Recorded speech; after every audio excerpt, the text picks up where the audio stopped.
তাহলে শেষমেশ আমরা কি জানতে পারলাম? আমরা এটাই জানতে পারলাম যে কাশ্মীরের পেহেলগাঁওতে যে ঘটনাটা ঘটেছে তার জন্য কারা দায়ী? তার জন্য দায়ী হচ্ছে মুসলমান, তার জন্য দায়ী কাশ্মীরি, তার জন্য দায়ী কাশ্মীরের মুখ্যমন্ত্রী, তার জন্য দায়ী সুপ্রিম কোর্ট, তার জন্য দায়ী সেকুলাররা। কিন্তু দেশের সরকার অদ্ভুতভাবে পাকিস্তানের পেছনে পড়ে রয়েছে।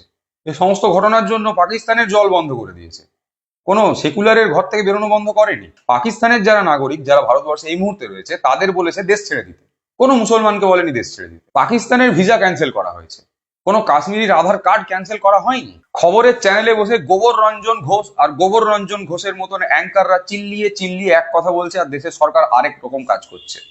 এটা খুব পরিষ্কার যে গোবর রঞ্জন ঘোষদের এই সময় একটুখানি টাকা পয়সা রোজগার হয়ে যায় এই যুদ্ধ যুদ্ধ খেলার জন্য। এদের তো কিছু যায় আসে না, না এদের পরিবারের কেউ কোনোদিন সেনাবাহিনীতে যোগদান করেছে, না এরা নিজেরা কোনোদিন সেনাবাহিনীতে যোগদান করবে।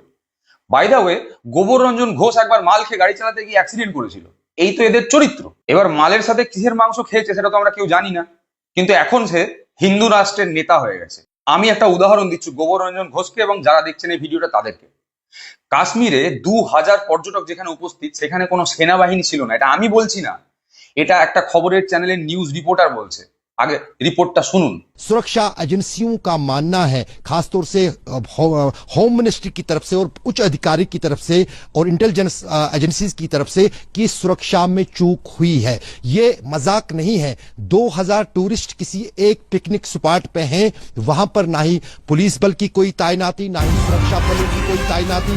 हम देखते हैं जब अमरनाथ यात्रा होती है 10 मीटर, आपने भी देखा होगा 10 एक बड़ी खबर हम बता देते हैं अशरफ, जिसकी ঠিক যে সময় এই সাংবাদিক বলতে শুরু করেছেন যে যেখানে 2000 পর্যটক আছেন সেখানে নিরাপত্তা না থাকা একটা অনেক বড় নিরাপত্তার চ্যুতি, সেই সময় খবরের চ্যানেল তার রিপোর্টিং বন্ধ করে দিয়েছে। গোবর রঞ্জন ঘোষ আর গোবর রঞ্জন ঘোষের মতন গদি মিডিয়ারা আজকের দিনে দাঁড়িয়ে খবরকে গোবরে পরিণত করেছে। যেটা আসল খবর সেটাকে এইভাবেই চেপে দেওয়া হচ্ছে। होम मिनिस्ट्री की तरफ से और उच्च अधिकारी की तरफ से और इंटेलिजेंस एजेंसीज की तरफ से कि सुरक्षा में चूक हुई है। ये मजाक नहीं है। যারা যারা আজ অব্দি জম্মু কাশ্মীর ঘুরতে গেছেন বা যারা জম্মু কাশ্মীর থেকে ঘুরে এই ঘটনাটার সময়ও ফিরে এলেন, তাদেরকেও যদি জিজ্ঞাসা করেন জানতে পারবেন যে কাশ্মীরে প্রত্যেক 10 মিটার 20 মিটারে যে কোনো রকমের নিরাপত্তারক্ষী দেখতে পাওয়া যায়। সেটা জম্মু কাশ্মীর পুলিশ হতে পারে, অথবা আধা সামরিক বাহিনী হতে পারে, বা সামরিক বাহিনী হতে পারে। খুব অদ্ভুত ভাবে যে জায়গাটা একটা পাহাড়ের ওপর, যে জায়গাটা একটা দুর্গম স্থল, যেখানে যেতে গেলে খচ্চর লাগে, তা নাহলে নিজেদের দুটো পা ব্যবহার করে উঠতে হয়, সেই রকম একটা জায়গায় কোনো নিরাপত্তা রক্ষী ছিল না। যদি নিরাপত্তা রক্ষী থাকতো তাহলে গুলি বিনিময় হতো। যখনই কোনো জঙ্গি হামলা হয় তখন সেখানে আমাদের দেশের নিরাপত্তা রক্ষীদের সাথে তাদের গুলি বিনিময় হয় এবং সেখানে জঙ্গি মারা যায়। আমরা এই কাশ্মীরের ঘটনায় দেখলাম কোনো জঙ্গি এখন অব্দি মারা যায়নি, ধরাও পড়েনি। তার মানে এই ঘটনাটা ঘটিয়ে পালাবার মতন পথ এবং পালাবার মতন সময়, এই দুটোই তারা পেয়েছে। পুলওয়ামা একটা অন্য জায়গায় ছিল, আর এই পেহেলগাঁও একদম আলাদা জায়গা, কাশ্মীরের কোনো রকম বর্ডারের আশেপাশে নেই। তাহলে এইরকম একটা জায়গা থেকে জঙ্গিরা এত বড় ঘটনা ঘটিয়ে এত সময়, প্রথম কথা হচ্ছে 20 থেকে 30 মিনিট ধরে তারা ওখানে হামলা চালালো। আমাদের দেশের যারা পর্যটক, দেশের যারা নাগরিক, তাদেরকে ধরে ধরে ধর্ম জিজ্ঞাসা করলো, তাদেরকে মারলো এবং তারপর পালিয়ে গেল। আমাদের দেশে নিরাপত্তারক্ষী কিচ্ছু করতে পারলো না। এই বিষয়টা কি একটা খবরের চ্যানেলের তুলে ধরা উচিত নয়? আমি গোবর রঞ্জন ঘোষকে প্রশ্ন করতে চাই। আমি গোবর রঞ্জন ঘোষকে আরো প্রশ্ন করতে চাই যে এই যে কাশ্মীরের পর্যটকরা যারা নিহত হয়েছেন, তাদের পরিবাররা কিভাবে বাড়িতে ফিরে গেছে বিভিন্ন রাজ্যে, সেটা আপনি দেখিয়েছেন আপনার খবরের চ্যানেলে?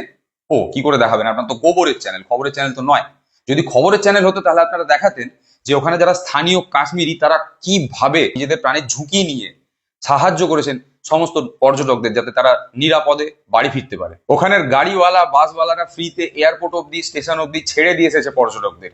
ওখানের নাগরিকরা, স্থানীয় নাগরিক যারা, তারা জল বিতরণ করেছেন, খাবার বিতরণ করেছেন। ওখানের মসজিদ, ওখানকার গুরুদ্বারা খুলে দেওয়া হয়েছে সাধারণ মানুষদের আশ্রয় দেওয়ার জন্য। আরে কমসে কম গোবর রঞ্জন ঘোষ তো ওই ভিডিও ক্লিপিং গুলো দেখাতে পারতো যেখানে কাশ্মীরিরা বন্দে মাতরম বলছে, যেখানে কাশ্মীরিরা পাকিস্তান মুর্দাবাদ বলছে।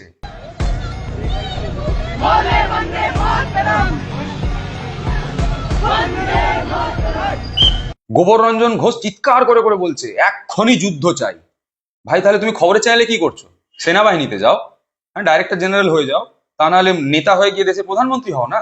খবরের চ্যানেলে তোমার কি কাজ? আর এই গোবর রঞ্জন ঘোষকে যারা দেখে তারা নিজেদের ফেসবুক প্রোফাইলে ওই একটা ছবি যেখানে একটা মৃতদেহ পড়ে আছে আর তার পাশে একজন মহিলা বসে রয়েছে, ওই একটা ছবিকে জিবলি আর্ট বানিয়ে পোস্ট করছে। এত বড় একটা মর্মান্তিক ঘটনাকে কার্টুন বানানো, এটা কি ধরনের মানসিকতা, কি ধরনের দেশপ্রেম, কি ধরনের রাষ্ট্রভক্তি? আর এই জিবলি আর্ট যারা পোস্ট করছে তাদের ফেসবুক প্রোফাইল গুলো ঘেটে দেখুন, পুরোনো পোস্ট পাবেন। তারাই বলেছিল কাশ্মীরে গিয়ে আমরা জমি কিনবো, কাশ্মীরে গিয়ে মেয়েদের বিয়ে করবো আমি।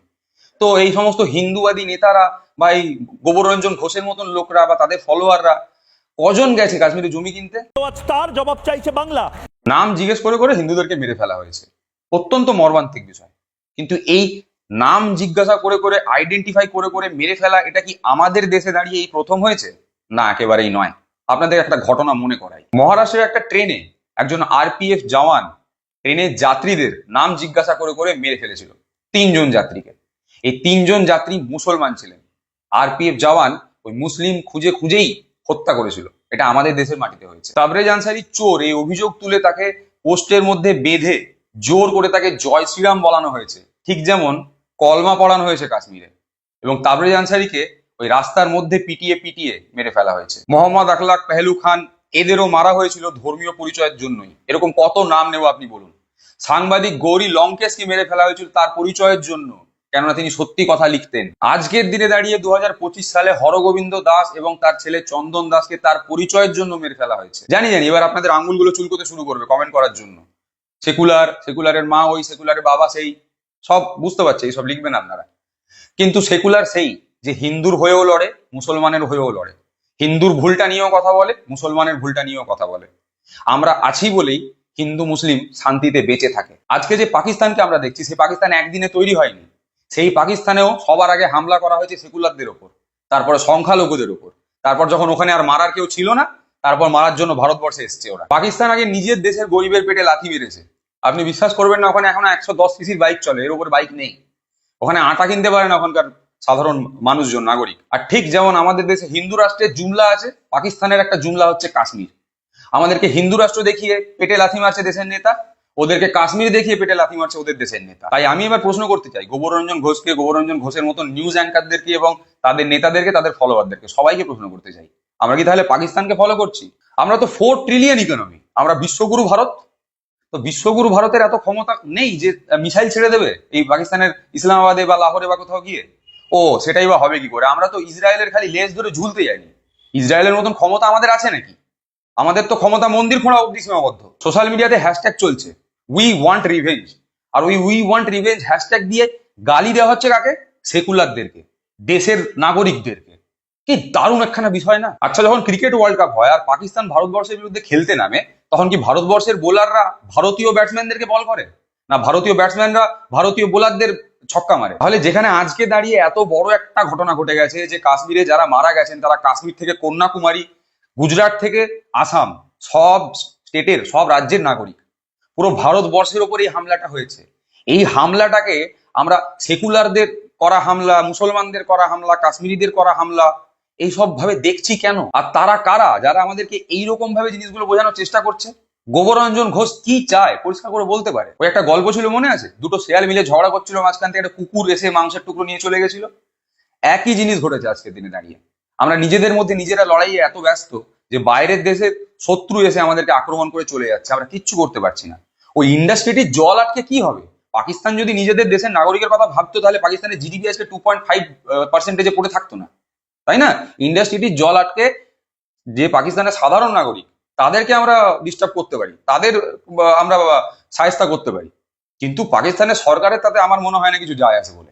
যে দেশ ওসামা বিন লাদেনকে লুকিয়ে রাখতে পারে, সে হাফিজ সাইদকে দিয়ে দেবে, সে লস্কর-ই তৈয়বার বিরুদ্ধে কথা বলবে?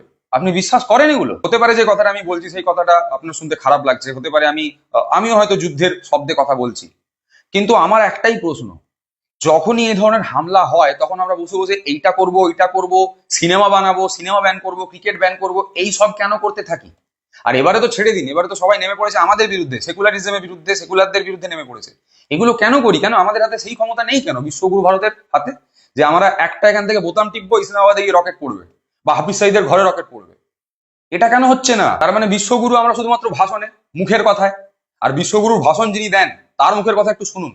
आप मुझे बताइए, जब से जम्मू कश्मीर से 370 हटा, आप मुझे बताइए वहां आतंकवाद की कमर टूटी कि नहीं टूटी, কাশ্মীরে সবকিছু ঠিক হয়ে গেছে ইনি বলছেন। সবকিছু ঠিক হওয়ার পরিণাম 22 এপ্রিল। ভুলতে পারবেন এই দিনটা? ওই পরিবারগুলো ভুলতে পারবে এই দিনটা? গভর্নমেন্ট অফিসাররা ছুটি কাটাতে গেছিলেন, ওখানে আইএএফ অফিসার ছিলেন, নেভি অফিসার ছিলেন, গোয়েন্দা দপ্তরের কর্মী অব্দি ছিলেন। কারো সদ্য বিয়ে হয়েছে, কারো 2 মাস আগে বিয়ে হয়েছে, কেউ নিজেদের পরিবার পরিজনদেরকে নিয়ে ছুটি কাটাতে গেছিলেন। সেই পরিবারগুলো একসাথে বাড়ি ফিরতে পারলো না। তারা জীবনে কোনোদিন কাশ্মীর ফিরতে পারবে না, কাশ্মীর যেতে পারবে না, কাশ্মীরের নাম শুনলে তাদের বুকে কাঁপন ধরবে। এমনকি সোশ্যাল মিডিয়াতে এরকম পোস্টও আমি করতে দেখছি, তারাও গোবর রঞ্জন ঘোষেরই ভক্ত হবে। তারা বলছে ব্যান কাশ্মীর, বয়কট কাশ্মীর। মানে ভাবুন এরা আইডিওলজি কিভাবে শিফট করতে পারে নিজেদের। এই কাশ্মীরের জন্য এত কিছু লড়াই, 370 বাতিল করে আমরা কাশ্মীর সামলে দিয়েছি। একটু আগে শোনালাম আপনাদেরকে নেতার ভাষণ, কাশ্মীর ঠিক হয়ে গেছে। আর আজকে এই ঘটনা ঘটার পর তারা বলছে আমরা কাশ্মীরকে ছেড়ে দেবো। মানে আজকে আর কাশ্মীর আমাদের বাপের জায়গা নয়, বাপের জমি নয়, আমরা কাশ্মীরি পণ্ডিতদের কথা ভুলে গেলাম। ঠিক যেমন পুলওয়ামার ক্ষেত্রে আমরা আজ অব্দি জানতে পারিনি যে 300 কিলো আরডিএক্স কাশ্মীরের মধ্যে 3 দিন ধরে একটা গাড়িতে করে কি করে ঘুরে বেড়ালো। কারা এই ইনফরমেশনটা লিক করলো যে সিআরপিএফ এর কনভয় ঠিক এই সময় এই রাস্তা দিয়ে যাবে, বা তারপরেও ওই মানুষগুলোকে ধরা গেল না কেন? এরকম 3-4টে প্রশ্নের উত্তর যেমন পুলওয়ামা সময় আমরা পাইনি, ঠিক তেমনি ভাবেই এই ঘটনার ক্ষেত্রেও আমরা এই প্রশ্নগুলোর উত্তর কোনোদিন পাবো না যে 2000 পর্যটক যেখানে উপস্থিত আছে সেখানে কোনো সেনাবাহিনী, কোনো নিরাপত্তা রক্ষী কেন ছিল না, অথবা ঠিক সেই সময় ওখানে কোনো সেনাবাহিনী বা নিরাপত্তা রক্ষী থাকবে না, এই ইনফরমেশনটা জঙ্গিদেরকে লিক করলো কে? ঘটনাস্থলে সেনাবাহিনীর পৌঁছতে 1 ঘন্টা সময় লেগেছে। তার মধ্যে যারা সাধারণ কাশ্মীরের মানুষজন, কাশ্মীরি যাদের বিরুদ্ধে পোস্ট চলছে, যাদেরকে দেশ থেকে তাড়িয়ে দেওয়ার কথা সোশ্যাল মিডিয়াতে প্রচার করা হচ্ছে, তারা নিজেদের কাঁধে করে বয়ে, খচ্চরে করে বয়ে নিয়ে গিয়েছে আহতদেরকে হাসপাতালে। এই প্রশ্নগুলো করার ক্ষমতা গোবর রঞ্জন ঘোষের মতন গদি মিডিয়ার যারা অ্যাঙ্কার, যারা চাটুকার, তাদের নেই। সত্যি কথা বলছি, তাদের এই ক্ষমতা নেই। রঞ্জন ঘোষের যে বাবা বসে আছে নয়ডাতে, সেই বাবা এর আগে পুলওয়ামার ঘটনাতে উচ্ছ্বসিত হয়েছিল, তার হোয়াটসঅ্যাপ চ্যাট লিক হয়েছিল, সেখানে সে লিখেছে we won this like hell. কিসের জন্য? টিআরপি, টাকা, শুধুমাত্র টাকা কামানোর জন্য। যারা যুদ্ধকে সমর্থন করে, যারা মৃত্যুকে সমর্থন করে, যারা মানুষের হত্যাকে সমর্থন করে, ইমিডিয়েট এফেক্টে অর্থাৎ এখন থেকেই তাদের কথা শোনা বন্ধ করুন। টিভিতে ওদের দেখলে চ্যানেল চেঞ্জ করবেন, আর ফেসবুক স্ক্রোল করতে করতে যদি ওদের ভিডিও চলে আসে তাহলে স্ক্রোল আপ করে দেবেন। ওদের যেমন লস্কর আছে, আমাদের আছে গোরক্ষা বাহিনী। ওদের যেমন পিএফআই আছে, আমাদের আছে আরএসএস। ওদের যেমন মৌলবাদী মুসলিম আছে, আমাদের আছে মৌলবাদী হিন্দু। সেকুলারদেরকে পাকিস্তানও গালাগাল দেয়, আর সেকুলারদেরকে এই আমাদের দেশের অন্ড ভক্ত আর এই গোবর ভক্ত বা গোবর রঞ্জন ঘোষের মতন মানুষজন তারাও খুব ঘেন্না করে না, তারা ভয় পায়। তারা এই কারণে ভয় পায়, সেকুলাররা যদি শক্তিশালী হয় তাহলে তাদের এই দোকানগুলো বন্ধ হয়ে যাবে। ভিডিওটা শেষ করার আগে আপনাদেরকে আরেকটা ছোট্ট তথ্য দিয়ে রাখি, এগুলো জানা উচিত আপনাদের, এই উদাহরণগুলো। এই কাশ্মীরের ঘটনাতে একমাত্র একজন মুসলিমের মৃত্যু হয়েছে। সেই মুসলিম কেন মারা গেছে জানেন? যখন জঙ্গিরা হামলা করছে, যখন জঙ্গিরা নাম জিজ্ঞাসা করে করে মারছে, তখন সে এগিয়ে গেছিল বন্দুক ছিনিয়ে নিয়ে জঙ্গিদেরকে তাড়াতে এবং পর্যটকদের প্রাণ বাঁচাতে। শুধুমাত্র সেই কারণে তাকে সেখানে মেরে ফেলা হয়। কেননা কোথাও মনে প্রাণে সে হয়তো সেকুলার, ধর্মে লড়াই সে পছন্দ করে না। সে ওখান থেকে পালিয়ে যেতে পারত, সে মুসলমান ছিল, কিন্তু সে পালায়নি। আমি সেই মুসলমানের নাম বলবো না। আমি চাই আপনি যে তালিকাটাতে হিন্দুদের নাম দেখেছেন, সেই তালিকাটাতে ওই একমাত্র মুসলিমের নামটা দেখে আমার এই ভিডিওর তলায় কমেন্ট করে জানান তার নাম কি। এই রকম লোকদের জানার দরকার আছে, এরকম লোকদের ফলো করার দরকার আছে। এরকমই মানুষ যারা রয়েছেন তাদের জন্যই পৃথিবীটা চলে। তা না হলে হিন্দু মুসলিম নিজেরা নিজেদের মধ্যে লড়াই করে একদিন এমন সময় আসবে যে পৃথিবীতে আর কোনো মানুষই বাঁচবে না।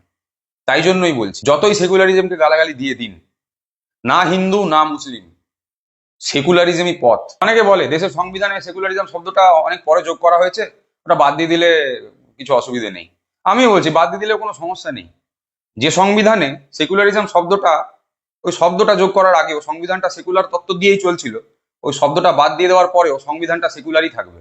সংবিধান সম্বন্ধে যাদের 0 কেন -এ জ্ঞান, তারা এইসব কথাবার্তা বলে। একটুখানি পড়াশোনা করুন, আমার অনুরোধ, একটু পড়াশোনা করুন।